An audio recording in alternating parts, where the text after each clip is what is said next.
ऊपर मंद स्मित और हृदय में करुणा का वास है। माता सृष्टि भूषण जी के चरणों में मानवता का अटूट विश्वास है। मुनि आर्यका संघों की वैयावृत्ति हो या सम्मेश शिखर जी, सोनागिर जी, श्री महावीर जैसे महातीर्थों के साथ साथ दिल्ली महानगर में त्यागी वृत्तियों हेतु शुद्ध आहार की व्यवस्था के साथ पिच्छी, कमंडल, औषधि, शास्त्र आदि की व्यवस्था करवाई जा रही है। माता जी के दिव्य संकल्पों ने चर्या और साधना को निर्विघ्न बनाया है। साधु सेवा ही साक्षात धर्म की सेवा है। साधु सेवा के साथ साथ ही सृष्टि मंगलम निजाश्रय भोपाल एक ऐसा धाम जहां ढलती उम्र को अकेलेपन का भय नहीं, बल्कि अपनों जैसे वात्सल्य और जिन दर्शन का सौभाग्य मिलता है। यहाँ वृद्धजन सम्मान के साथ अपना आध्यात्मिक जीवन व्यतीत करती हैं। वृद्ध साधकों के लिए शुद्ध भोजन, आवास, जिन दर्शन, भक्ति पूजन आदि की व्यवस्था माता जी के आशीर्वाद एवं प्रेरणा से की जा रही है।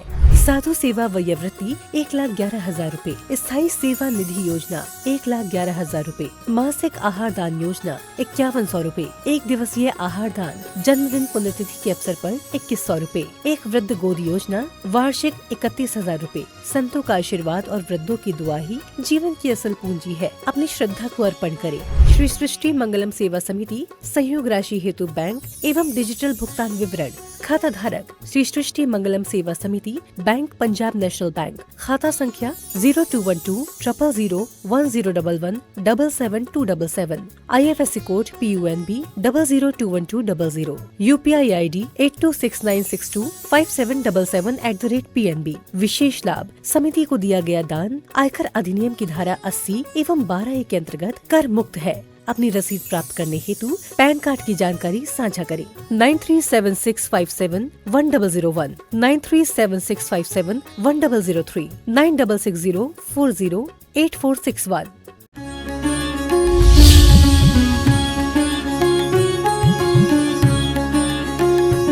पानी गंदा है फिर भी हम पीते जा रहे हैं, सुई में धागा नहीं फिर भी हम सीते जा रहे हैं।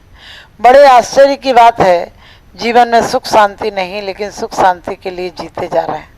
आज हमारी धर्म क्रियाएं हो रही हैं, लेकिन हम धार्मिक नहीं हो रहे हैं। धार्मिक होना और धर्मात्मा होना बहुत अंतर है। धार्मिक क्रियाओं से हो जाता है, आदमी वस्त्र बदल लेता है, सब कुछ कर लेता है, लेकिन आत्मचिंतन नहीं बदलता है। और जब तक आत्मचिंतन नहीं बदले तब तक अंदर की परिणति नहीं बदलेगी, और अंदर की परिणति नहीं बदले तो बाहर लाख परिवर्तन कर लो। क्योंकि कहते हैं अमेरिका चाहे जितने भी सोने चांदी से मर जाए, अमेरिका चाहे जितना भी सोने चांदी से मर जाए, या रूस, चीन, जापान, सरस कोई भी आगे बढ़ जाए, जब तक सद्ज्ञान नहीं होगा सब फीके पड़ते जाएंगे और ये भौतिकता के सुख साधन नरकों को गढ़ते जाएंगे। लोग कहते हैं कि आज बीमारियों का इलाज निकला है, लेकिन मैं कहती हूँ आज सद्भावनाएं हो जाए तो बीमारी आए नहीं। क्योंकि चीन में एक पद्धति थी एक्यूपंक्चर, वहाँ डॉक्टरों को पैसा दिया जाता था कि डॉक्टर किसी मरीज को बीमार नहीं पड़ने दें। हमारे यहाँ भी हम भक्ति का शुल्क देते हैं, तो हमारी मनोभावनाएं, हमारी अंतर्वृत्ति जब शुभ रहती हैं, आपने देखा होगा कभी क्रोध में भी आंसू आते हैं, कभी प्रेम में भी आंसू आते हैं, कभी हर्ष उल्लास में भी आंखें भर आती हैं, रोम रोम पुलकित हो जाता है, और कभी क्रोध में, अभिमान में भी आप आपे से बाहर हो जाते हैं, आपका रोम रोम कांपने लगता है, आंखें भर आती हैं। लेकिन देखिए मनोवृत्ति कितना अंतर देती हैं। एक आपको सद्गुणों से भर देती हैं, एक आपको शक्ति का संचार देती हैं, और दूसरी क्रोध की विपरीत नकारात्मक शक्तियाँ आपकी शक्ति का ह्रास करती हैं। और इतना नहीं, आज मशीनें भी ऐसी सी रूस चीन में चल गई जो आपकी मनोवृत्तियों को तो नहीं, लेकिन आपके अंदर की वृत्तियों को पकड़ लेती हैं। क्योंकि अमेरिका की डेलावेयर लेबोरेटरी में एक परीक्षण किया गया, जहाँ की 120 था, एक सी खाद थी, एक सा वातावरण था, एक सी धरती थी, लेकिन कुछ क्यारियों में जो हत्यारे थे उनके हाथों में पानी दिया गया, और कुछ के हाथों में, सामान्य व्यक्तियों के हाथों में पानी दिया गया, और कुछ व्यक्ति ऐसे थे जो कि सकारात्मक ऊर्जा के धनी थे और जिनके हमेशा सद्भावनाएं रहती थी, और उनके हाथ में पानी दिया गया और तीनों को जब 2 महीने बाद देखा गया तो फल तो आए, लेकिन जो नकारात्मक हिंसात्मक व्यक्ति थे उन्होंने जिस डाली में जिस क्यारी में पानी डाला था उसके फल शुष्क थे, उसके फल स्वाद नहीं था, और जो मध्यम वर्गीय थे उनके कुछ स्वाद था। लेकिन जो सकारात्मक ऊर्जा के धनी थे, मंत्रों से मंत्रित थे, मंत्रों की आराधना करते थे, मंत्र मात्र हमारे तंत्र को नहीं बदलता है, मंत्र किसी के सामने वाले को देखकर पता नहीं चलता है, लेकिन मंत्र जब हमारी अंतर्वृत्ति में आता है तो पाप की परिणति को नहीं होने देता है। आपने देखा जब स्त्रियां साथ में होती हैं तो पुरुष संभल कर चलते हैं, उन्हें लगता है लेडीज साथ में है तो गलत जगह नहीं रुकना, गलत लोगों से बात नहीं करना, गालियां नहीं देना, झगड़ा नहीं करना। इसी प्रकार से जब हमारे साथ मंत्र होते हैं तो हमारी ऊर्जा को इस तरह से परिवर्तित कर देते हैं कि हम चाहे कर भी पाप नहीं कर सकते हैं। लेकिन आज अफसोस है, हम मंत्रों को सिर्फ चाहते हैं मुंह से बोले, जिह्वा से बोलें, उनका गुणानुवाद तो करते हैं परमात्मा का, लेकिन गुणानुराग नहीं होता है। हम सिर्फ मंत्रों का उच्चारण करते हैं, मन को नहीं बदलते, और जब तक मन की वृत्ति नहीं बदलेगी तब तक लाख माला फेरना, शास्त्र पढ़े मालाएं फेरी निस्दिन रहा पुजारी, शास्त्र पढ़े मालाएं फेरी निस्दिन रहा पुजारी, किंतु रहा जैसा का तैसा मन न हुआ विकारी। लोग सामायिक कर रहे हैं, पूजा कर रहे हैं, स्वाध्याय कर रहे हैं, व्रत उपवास कर रहे हैं, लेकिन जीवन में कोई परिवर्तन नहीं, जीवन में कोई शांति नहीं, जीवन में कोई हर्ष उल्लास नहीं। और मैं कहती हूँ धर्म का सिर्फ इतना सा उद्देश्य है जो आपके जीवन को पूर्ण रूपांतरण कर दे, आपके जीवन को पूर्ण परिवर्तित कर दे, वह धर्म है। धर्म किसी परिणति का नाम नहीं है, धर्म अंतर की वृत्ति का नाम है। धर्म में जरूरी नहीं कि आप क्या कर रहे हो, धर्म ये बताता है आप क्या हो, क्योंकि विज्ञान बताता है कि सुख कैसे मिलेगा, सुख की उपलब्धि सुविधाओं से होगी, विज्ञान ये बताता है, और धर्म ये बताता है कि शांति से होगी, शांति से होगी, क्योंकि विज्ञान ने सुविधाएं दी हैं और धर्म ने शांति दी है। मैं ये नहीं कहती हूँ कि सुविधा के बिना जीवन चल सकता है, जीवन जीने के लिए सुविधाएं भी आवश्यक हैं, लेकिन सुविधाएं मात्र भोजन की तरह हैं, वो आपको सहायक बन सकते हैं जीवन जीने में, लेकिन पूर्ण रूप से जीवन आपको नहीं दे सकते हैं। आपने देखा हो, आपको मंत्र भी फेरना हो तो भोजन की जरूरत है, आपको कमाई करना है तो भोजन की जरूरत है, आपको यदि सोना है तो बिस्तर की जरूरत है, आपको जीवन जीना है तो परिवार की जरूरत है, मकान की जरूरत है, दुकान की जरूरत है, बच्चों की जरूरत है। लेकिन यदि धर्म करना है तो इन सब की कोई जरूरत नहीं। धर्म अपने आप आपके अंदर वृत्ति को बदल देता है, और धर्म यदि आपके अंदर है तो ये सब अपने आप हो जाता है। लेकिन आदमी चाहता है धर्म से ये सब की प्राप्ति हो, ये सब की प्राप्ति के लिए धर्म नहीं करना, इन सब से निवृत्ति के लिए धर्म करना।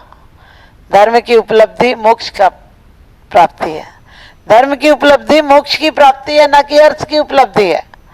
अर्थ तो कोई भी कमा लेता है। तुलसीदास जी ने भी कहा है, संत समागम हरि भजन तुलसी दुर्लभ दोय, और सुतदारा और लक्ष्मी पापी के भी होय।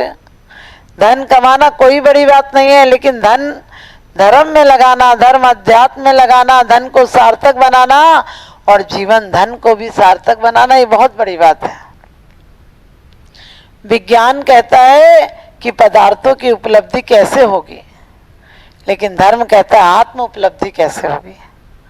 आत्म उपलब्धि के लिए परिश्रम नहीं करना। लोग जरा सा कुछ नहीं मिले तो कहते धर्म में शक्ति नहीं। अरे धर्म हमारी अंतस चेतना को मजबूत बनाता है, हमारी संकल्प शक्ति को संघर्ष के लिए तैयार करता है। हम परमात्मा से कभी ये नहीं कहते कि हमें कुछ देना, ना चाहूं मैं स्वर्ग संपदा, ना चाहूं मैं स्वर्ग संपदा। क्या कहता है धर्मात्मा, मुझे स्वर्गों के सुख किसी और को दे देना, कोटियां हवेलियां धन पैसे किसी और को दे देना, मुझे तो आत्मिक शक्ति का संबल देना। परमात्मा मैं आपसे ये नहीं कहता हूं कि मेरे जीवन को तुम पूर्ण परिवर्तित कर देना, लेकिन मैं कहती हूँ मेरे आत्मबल को, आत्मसंबल को मत गिरने देना। और आत्मसंबल किसी के भीख से नहीं मिलता है, किसी के आशीर्वाद से नहीं मिलता है, वो धीरे धीरे सकारात्मक शक्तियों की ऊर्जा को संचय करने से मिलता है। आपने धनंजय कवि के बारे में सुना होगा।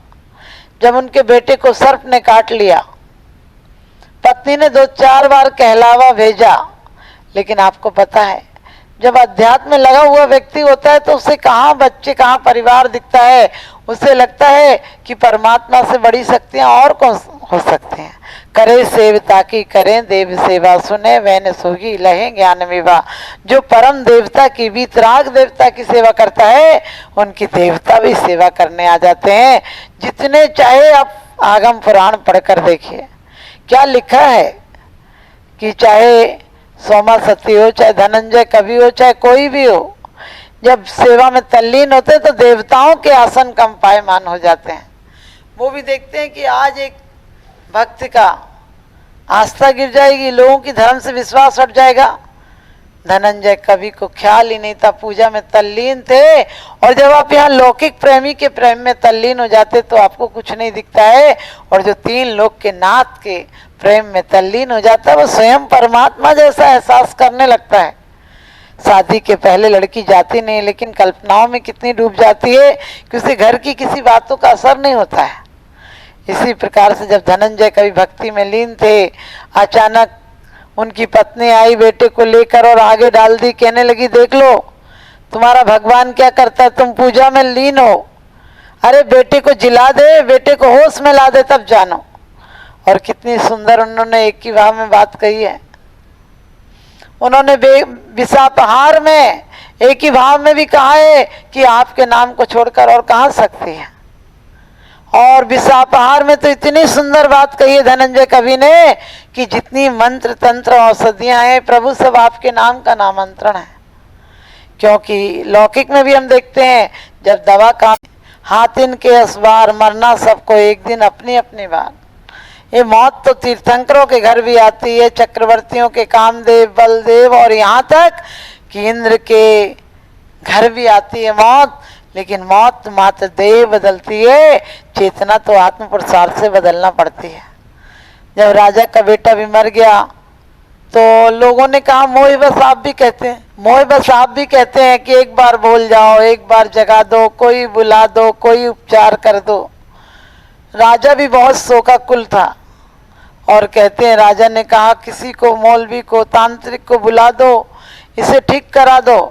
और कहते हैं कि किसी ने कहा एक फकीर रहता है, वो ठीक कर देता है, वो जिला देता है। राजा ने कहा दौड़ कर जाओ, बड़े बड़े हाथी घोड़े ले जाओ, उसको जो कुछ मांगे दे देना। लेकिन फकीर को क्या चाहिए? संत क्या चाहता है दुनिया में? संत को कुछ नहीं चाहिए होते। संत का संतोष का धन सम्राटों के धन से कई गुना बड़ा होता है। और उसने भी उसके पास गए। अब उसे पता था कि मैं इनकार करूंगा तो राजा नाराज हो जाएगा। उसने फकीरों से, मंत्रियों से कहा, फकीर ने,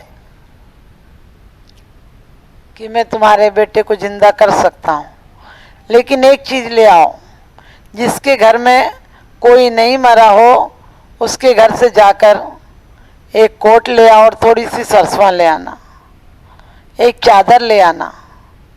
और कहते हैं ये बात सुनते ही मंत्री और सब सभासद खुश हो गए, कहने लगे अब उपचार मिल गया। अरे किसके घर से हम कोट तो कोट, कोटों के बंडल ला कर दे देंगे, सॉल दे देंगे, सरसों दे देंगे, क्या कमी है। लेकिन फिर फकीर ने कहा बस ध्यान रखना, जिसके घर से लाओ उसके घर से मौत नहीं आई हो उसके घर में, और वो कोई दरिद्री नहीं हो, वो शांत और स्वस्थ व्यक्ति हो। कहते हैं वो सबके घर गए, सबने यही कहा, कोई बाप मर गया, कोई दादा मर गया, कोई मर गया। सबके घर में कोई ना कोई रोज मरते हैं, मौत सबके घर आती है। मौत ऐसी नहीं है गद्दार की किसी के घर आए किसी घर नहीं, सबके घर आती है। सबने कहा हम राजा के बेटे के लिए अपनी जान दे देते, लेकिन क्या करें, हम पे संपत्ति है, लेकिन मौत तो आई हमारे घर पर। कहते हैं उदास होकर शाम तक लौटने लगे, लेकिन अचानक फकीर की आवाज याद आई, फकीर के शब्द याद आए कि फकीर ने कहा था जो आनंदमय हो जो आनंदमय हो, शांत हो, स्वस्थ हो और सुखी हो, उसके घर से कंबल ले आना। तो कहते हैं उन्हें जब एक जगह आवाज आई, आप सुखी होते, आनंदमय होते, तो आपकी आवाज भी दूसरों को भी आनंद देती है। आपके चेहरे से, आपके भावों से, आपकी आंखों से भी आपकी प्रफुल्लता, आपका आनंद झलकता है। जब वो गया, वो लोग गए कि देखे किधर से आवाज आ रही है, अच्छी बांसुरी बजाने की आवाज आ रही है और बढ़िया कोई मस्त गीत गा रहा है। और शाम होने लगी थी, अंधेरा ढलने लगा था। वो गए, उन्होंने कहा कि तुम हमें अपना चादर दे दो। उन्होंने कहा तुम सुखी हो? उस फकीर ने कहा हम सुखी क्या, महासुखी हैं। कहने लगे हमें आपका चादर दे दो, हमारे राजा का लड़का बच जाएगा। उसने कहा हम फकीर हैं, हमें चादरों की क्या जरूरत है, हमने आसमान चादर बना रखी है, जमीन बिछोना बना रखा है, हमारा आज वर्तमान सबसे बड़ा धन है। और वो लोग निराश लौट गए कि जिन पर शांति थी, वास्तव में उन पर सुविधाएं नहीं थी। हर आदमी संसार में रहकर सोचता है कर्मों की निर्जरा करना है तो व्रत कर लो, उपवास कर लो, एकासन कर लो, नमक छोड़ दो, मीठा छोड़ दो, कपड़ों का प्रमाण कर लो, लेकिन परिणामों का प्रमाण क्यों नहीं करते हैं? परिणामों से कल्याण मंदिर में भी कहा है कि मैंने आज तक आपकी भक्ति की, पूजा की, आराधना की, उपासना की, आपके दर्शन किए, लेकिन आज तक मुझे फल की प्राप्ति क्यों नहीं हुई? क्योंकि मैंने भाव शून्य क्रियाएं की। और ये सिर्फ अध्यात्म नहीं बताता है, आपने देखा होगा हमारे मनोवृत्तियों का प्रभाव कितना किसी पर पड़ता है। यदि आप मन से किसी को प्यार से देखते हैं तो उसका प्रभाव अलग पड़ता है। और इतना ही नहीं कि कोई मानव पर प्रभाव पड़ता है, छोटा सा बच्चा भी जानता है कि माँ की गोद में माँ किस तरह से थपकियां दे रही है, क्रोध में दे रही है कि प्यार में दे रही है। माँ, बच्चा भी जानता है कि माँ क्रोध में दूध पिला रही है या प्यार में पिला रही है। प्यार में पिलाती तो अमृत बन जाता है, क्रोध में पिलाती तो जहर बन जाता है।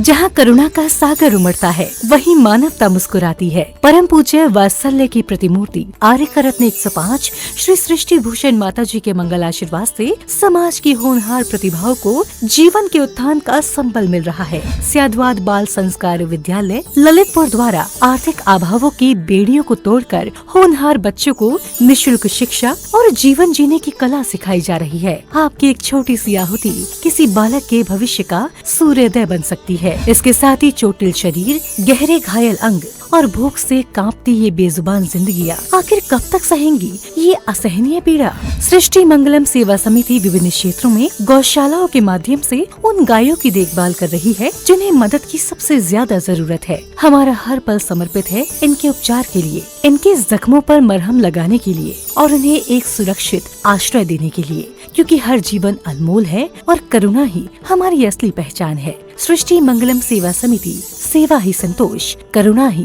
कर्म। इस नेक कार्य में जुड़कर आप भी विभिन्न योजनाओं के माध्यम से मानवता की सेवा का हिस्सा बन सकते हैं। विद्यालय विकास निधि 21,000 रूपए, एक बच्चे की पूर्ण शिक्षा वार्षिक 11,000 रूपए, विद्यार्थी यूनिफॉर्म एवं पुस्तक दान 5100 रूपए, गौ सेवा एवं संरक्षण योजना 11,000 रूपए, संयोग राशि हेतु बैंक एवं डिजिटल भुगतान विवरण, खाता धारक श्री सृष्टि मंगलम सेवा समिति, बैंक पंजाब नेशनल बैंक, खाता संख्या 0212 000 1011 77277, IFSC code PUNB 0021200, UPI ID 8269625777@PNB। विशेष लाभ, समिति को दिया गया दान आयकर अधिनियम की धारा 80 एवं 12A के अंतर्गत कर मुक्त है। अपनी रसीद प्राप्त करने हेतु पैन कार्ड की जानकारी साझा करें। 9376571001, 9376571003, 9660408461। भगवान पार्श्वनाथ धाम काकोरी में स्थित